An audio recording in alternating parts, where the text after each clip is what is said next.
Assalamualaikum warahmatullahi wabarakatuh. Perkenalkan, saya Reski Octavian Morfa dengan NIM 22090350209. Baik, di sini saya akan menjawab 3 pertanyaan pada studi kasus Green-Tech Innovation. Langsung saja, yang pertama, dalam konteks MSDM internasional, ada beberapa isu spesifik yang harus dipertimbangkan oleh Green-Tech Innovation atau GTI sebelum memperluas operasi ke Jerman dan Vietnam. Yang pertama itu perbedaan budaya kerja. Budaya kerja di Jerman cenderung kaku, sistematis, dan menghargai waktu, sedangkan di Vietnam lebih fleksibel dan berbasis hubungan personal.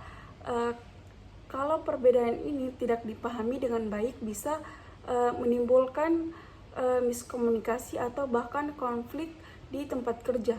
Yang kedua, perbedaan hukum dan regulasi ketenaga kerjaan, termasuk soal kontrak, pajak, cuti, dan tunjangan.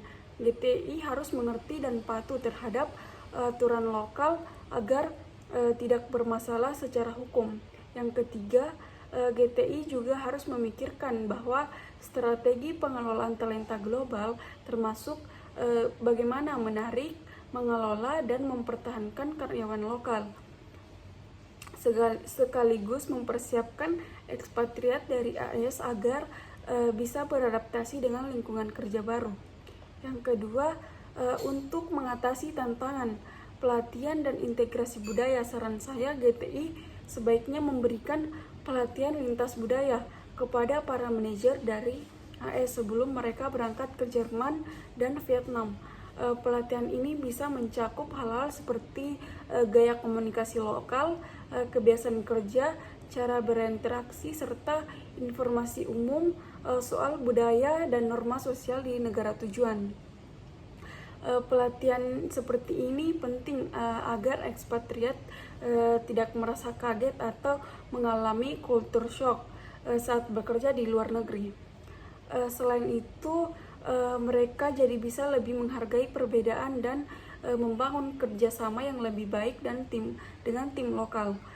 Pelatihan ini akan membantu mereka bersikap lebih terbuka dan fleksibel, yang sangat dibutuhkan saat bekerja di lingkungan yang multikultural.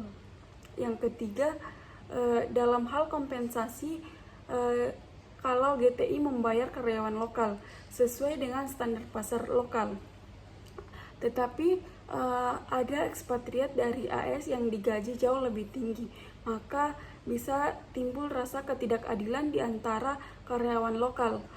Untuk mencegah hal ini, GTI perlu bersikap transparan dan komunikatif soal alasan perbedaan gaji, misalnya karena ada biaya tambahan untuk relokasi, asuransi, dan tunjangan keluarga ekspatriat.